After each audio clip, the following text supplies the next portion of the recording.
Now it's time to use the more powerful object transformation tools in Illustrator, such as scaling, rotation, and reflection, as well as a couple of cool techniques we use here every day in the studio called progressive scaling and power duplication. And we'll also explore Illustrator's wonderfully flexible and adaptive align function, which when combined with artboards is incredibly useful. Now before we get started here, I actually need to adjust my workspace and more specifically the control panel here at the top. Because I'm recording at a smaller screen resolution for this training series, and in fact you might also be using a laptop for watching this and then we'll be seeing the same things, my control panel might not be showing all of the items that you're seeing purely because of the width of my screen, and you've probably noticed this when we've accessed, say, the transform panel and such. Imagine the difference between using a laptop screen and, say, a 30-inch display. There's a lot more information that can be shown up here. Well, this is something that can be customized, and I'm going to make a few changes here that will just enhance the items that we can see. And honestly, this is something you could also follow along with and adjust if you wanted to. But again, this is really so I have the items available for me to see in this control panel. Now, on the right-hand side of the control panel, there's a flyout menu that gives you access to all of the items that can be displayed there. And you can see there's quite a lot. So I'm going to remove just a few here. So bear with me, I'm just going to say let's not show brushes, and you see that gives me a little bit more space.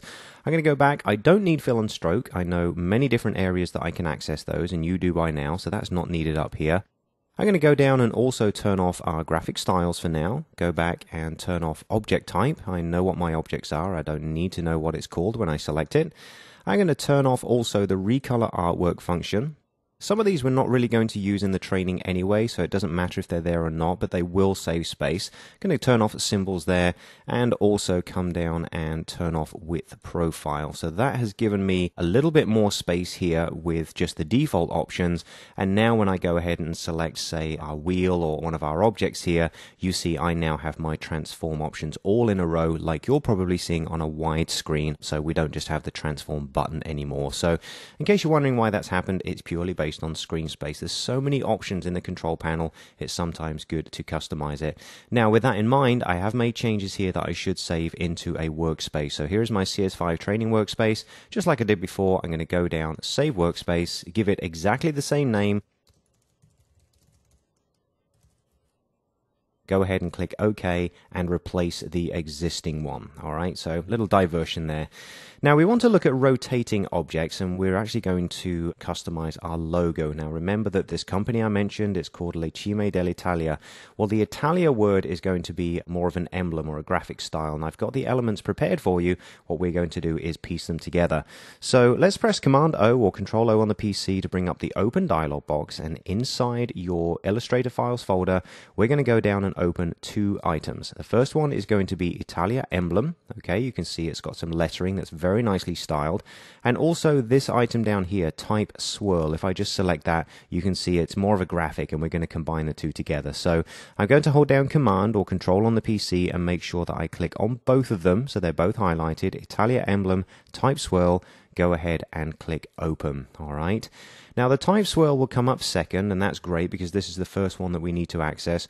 All we're going to do is select this item on its own, okay?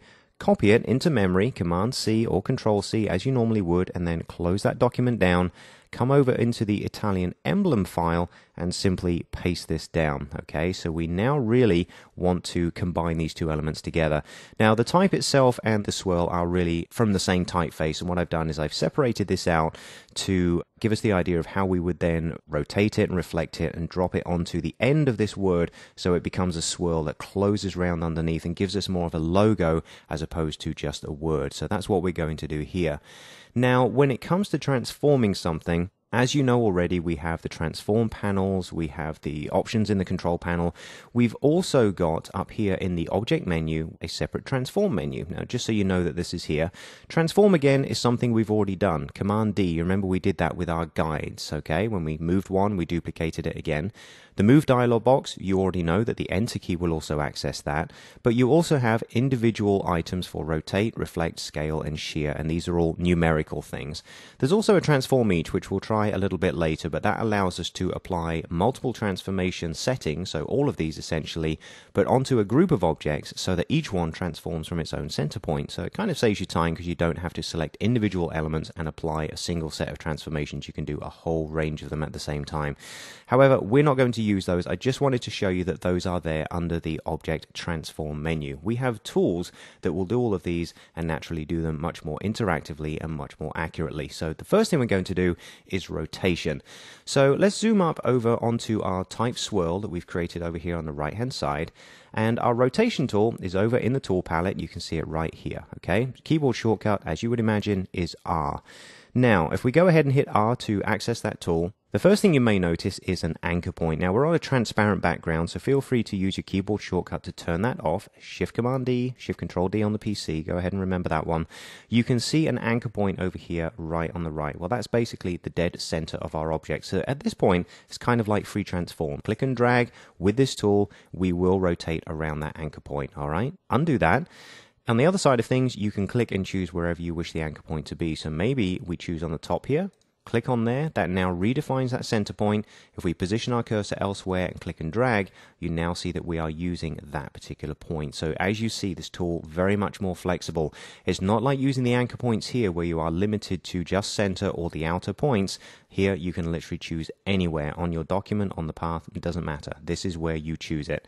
So I'm going to undo that. Let's say you do wish to apply a numerical change here, okay? Well, all you need to do is go over into the tool and double click it to bring up a dialog box. Now, as with many things, there's multiple ways to do this.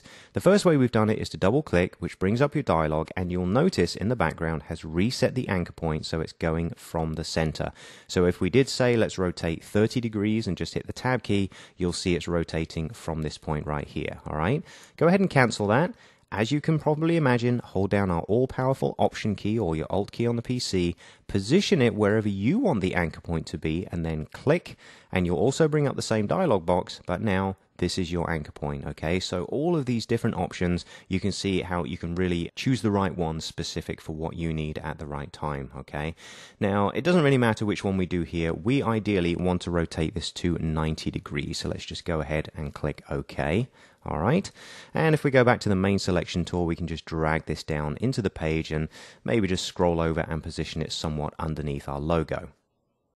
Now, even though we've rotated this swirl around to 90 degrees, it's still actually back to front. We want to flip it over here so that this item is essentially coming off the tail of the A there, and the rest of it will curl around and come underneath and form our finished emblem. So we need to perform a flip function.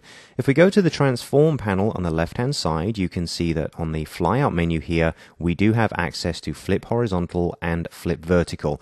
If you are going to apply one of those, do bear in mind the anchor point that you currently have selected over here. It's important. I mean, it's not really going to mess anything up, but if you have got this roughly positioned and you're trying to simply flip it around its center point, you do need to make sure that you choose the center point there before you apply it. Now, naturally, there is also a tool to do this, which is a little bit more interactive because, once more, we can choose a different anchor point. So I'll close that down, come over to the rotate tool, click and hold on it, and you'll see that the reflect tool is also available. And if you wanted to, you could apply the tear off function there and just pull this out so you have access to both of them. So if we select reflect, it's the same as we had with the rotation tool. We get an anchor point by default, which is in the center. If we hold down our Option key or Alt key on the PC, we can position this cursor wherever we need and click to bring up the dialog box that will allow us to choose which axis we're reflecting on. Now, this is a nice new feature as well. Very simple. The smallest things amuse me. We now have graphics that show us the axis across which we're going to reflect. So it used to just say horizontal and vertical. Didn't really mean much, but at least now you can get a visual sense of what's happening. So what we want to do is a vertical, and we can see it underneath as long as you have preview turned on, is reflecting to exactly the right position. So that's all we need to do there. Go ahead and click OK. As always, hit the V key to go back to your main selection tool. Now what we want to do is move this into alignment with our logo up here. Now, as we've worked through this, you've noticed that we've always got our smart guides, and they are absolutely wonderful, but there are times when you just want to turn them off so you can nudge things and move things around without everything snapping into place. Well, your keyboard shortcut for that is Command U or Control U on the PC. Now if we pick this up and move it around, you'll see there's no interaction with those guides. So definitely a keyboard shortcut worth remembering.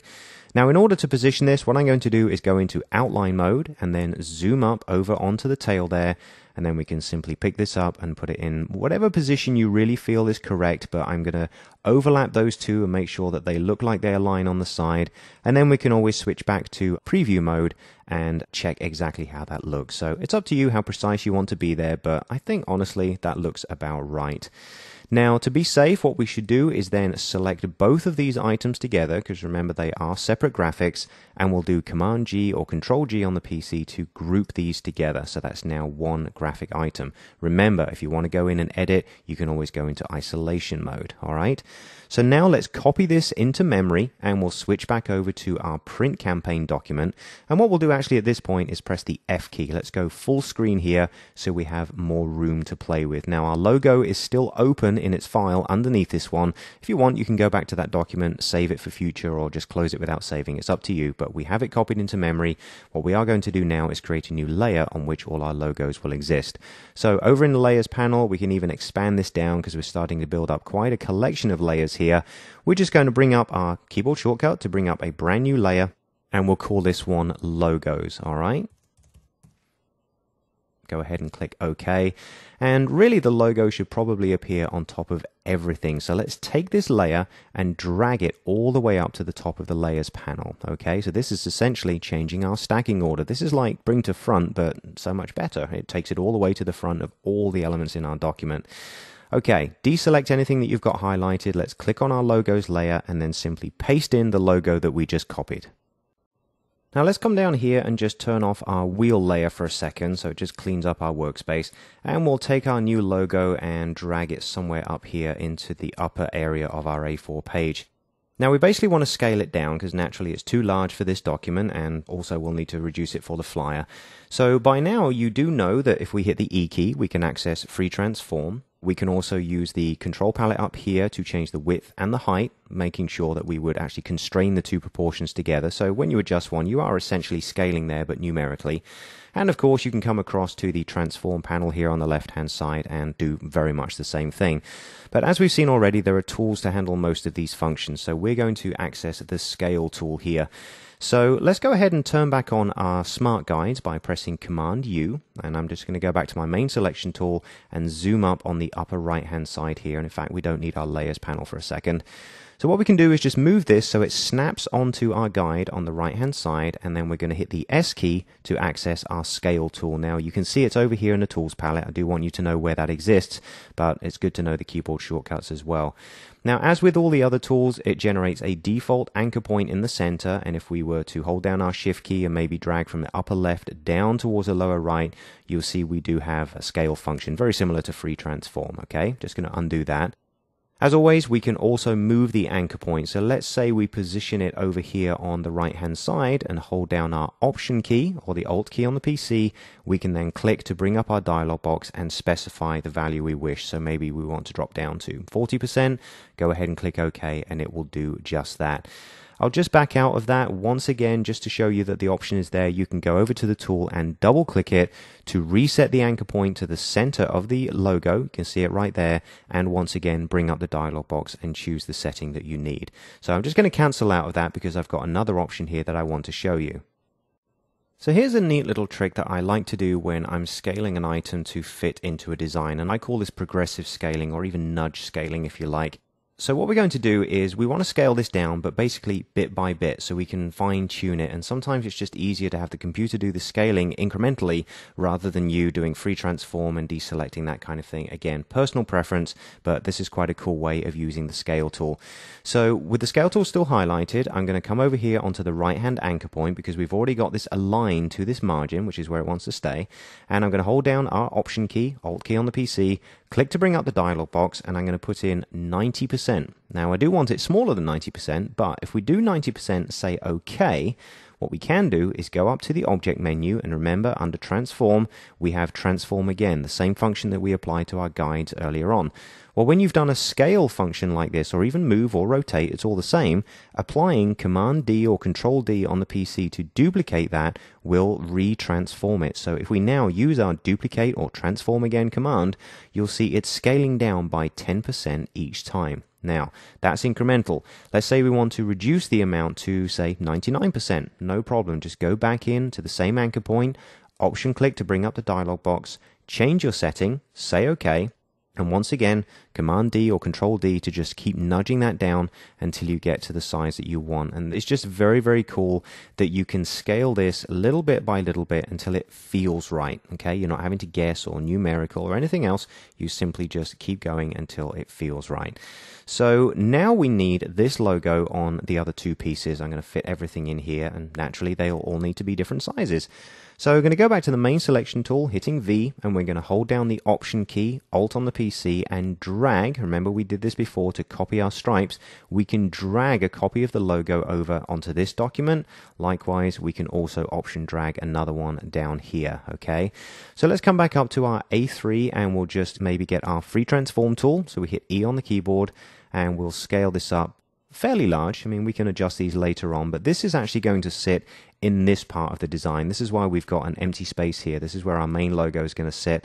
And I'm going to position it so it's roughly right on this frame here. We can use a line and that sort of thing later on, but for the moment it's mostly a rough positioning. Now likewise, our Italia logo down here also needs to be a little bit smaller. So I'm going to go back to the selection tool, zoom in down here, let's see the whole thing a little bit more closely, and again just go ahead and select it. What we could do is maybe align it so it sort of snaps in on the right hand side here, but then use our nudge key, just our arrow key, to push it slightly to the left. Totally up to you how you specify this, but we do also wish to scale it down, and I wish to do it incrementally, so I'm going to hit S for the scale tool, position on the right hand anchor point there, hold down that Option key, click to bring up the dialog, and maybe we'll do 95% this time. Once again, Command D or Control D to then transform again and again until you get the logo down to roughly the right size that you're looking for, okay? So if we fit everything in the window now, you can see that we've got the logo perfectly sized and perfectly positioned, well, mostly perfectly positioned on all three of our documents. Just going to go to the main selection tool and deselect when we're done. Now each of these logos, the ones on the A4 page and on the flyer, should actually align vertically within the areas that we've placed them. So on the A4 there'll be an image panel here, so this will actually sit vertically centered in the image panel. And down on the flyer we actually want the same thing, but based on the height of the document itself. So there are a few different ways to align objects inside of Illustrator, but there are some basic rules regarding that. Basically, it's possible to align objects to each other, which you would expect, but it's also possible to align them to the artboard on which they're on, which can be very, very handy. It's important when you are aligning to artboard to make sure that you do have the actual artboard selected, or make sure that you're on the right artboard. It is possible to say align artboard, choose an item over here and say align, and it'll move it onto that artboard if you do accidentally tell it to, so do bear that in mind. Let's come over to the artboards panel and make sure that we double click flyer so that we know we're on the flyer artboard. And let's drop down our preview size so we can see what's going on.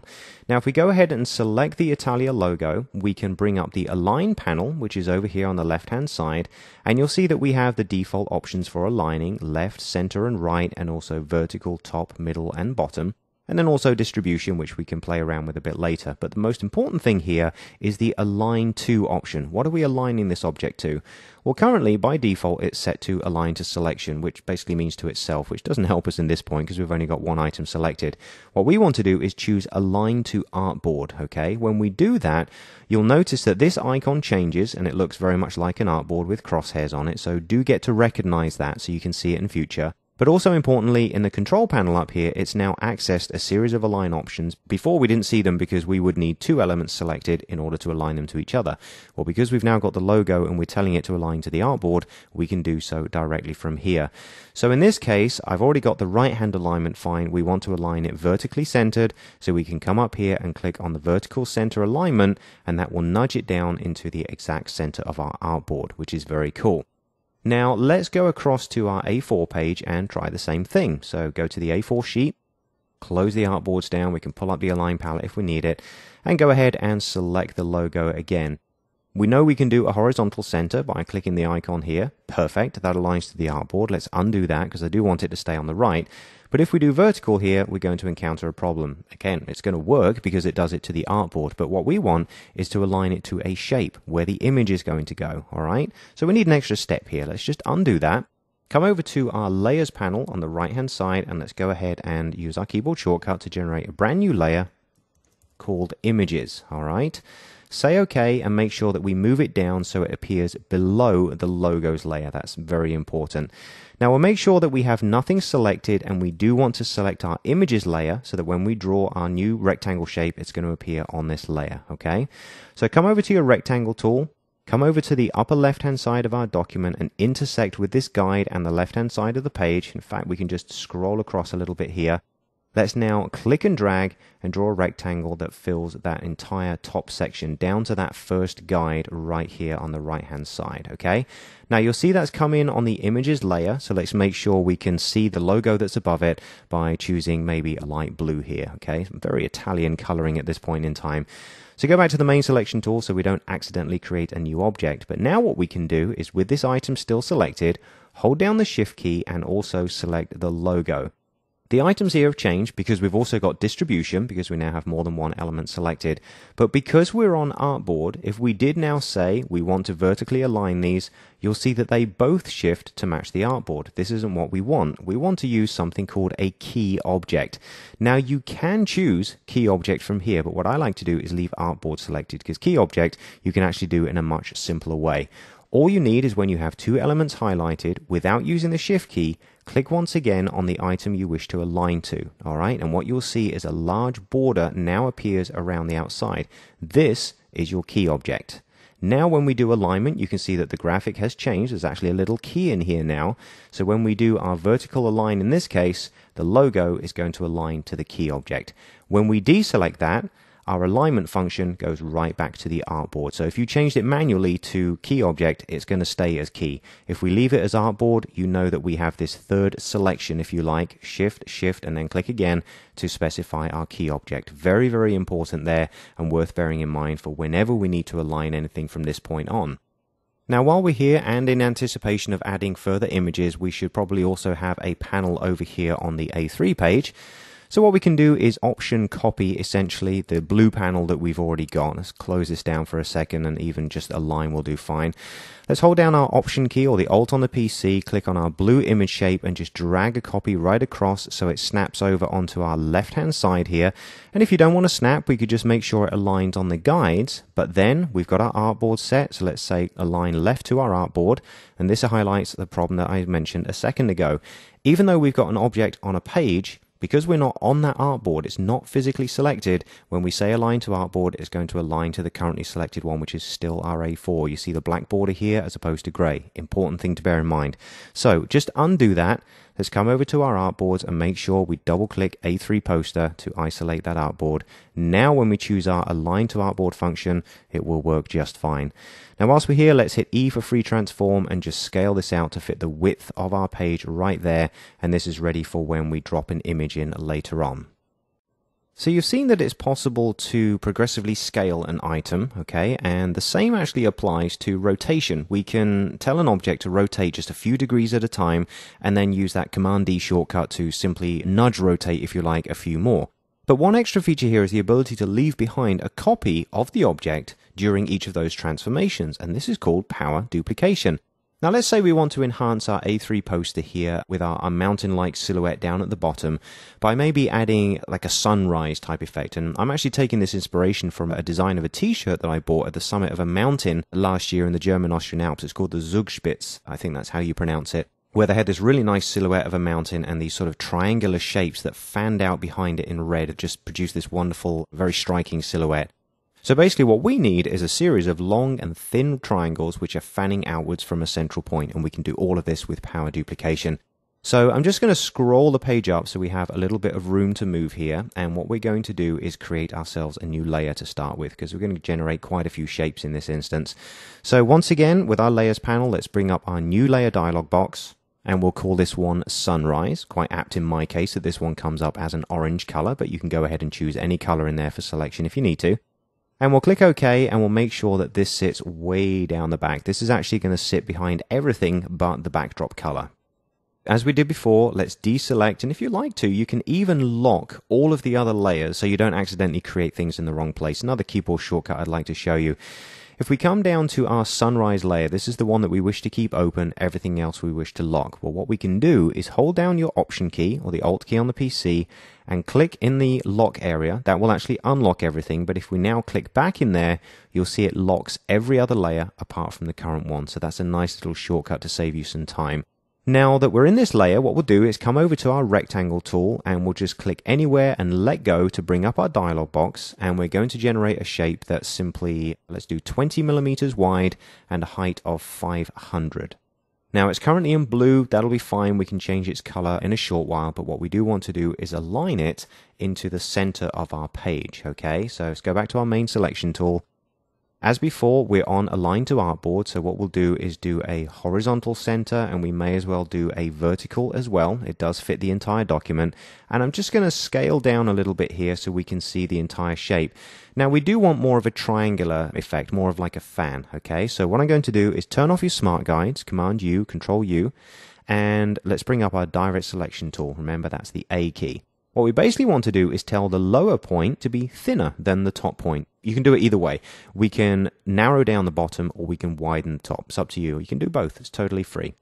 What we'll do is click and drag across the bottom here so we isolate only those 2 points. Remember, those are solid. The top ones are hollow, therefore they're not selected.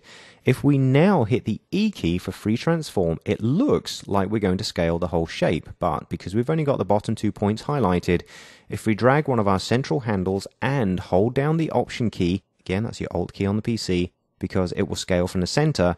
As we drag, you'll notice only the bottom 2 points are actually getting thinner. Okay, if we let go, you can see now that we've actually narrowed down the bottom. So just to make it more apparent, let's go back to the Direct Selection tool, select the top 2 points, once again, E back to free transform, Option drag on the center and drag slightly outwards, and you'll notice that the top points, you can see very clearly there, those are scaling, but your bottom ones aren't. So the Direct Selection tool combined with free transform is actually very, very powerful. So I'm going to settle for a triangular-ish shape somewhere around there. Go back to the main selection tool at this point and click back on it so all of the points are highlighted. Very important at this stage.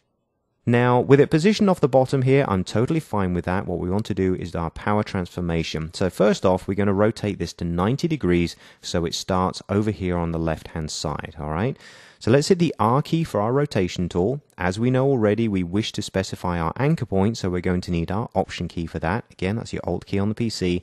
And we're going to position it somewhere down here at the bottom, okay? Simply click to bring up our dialog box and have it set to plus 90 degrees, and that's going to rotate it over here on the left. Go ahead and click OK.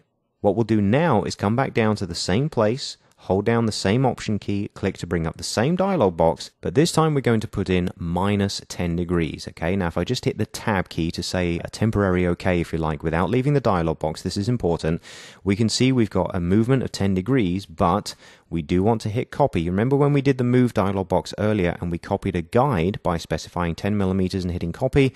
This is exactly the same function.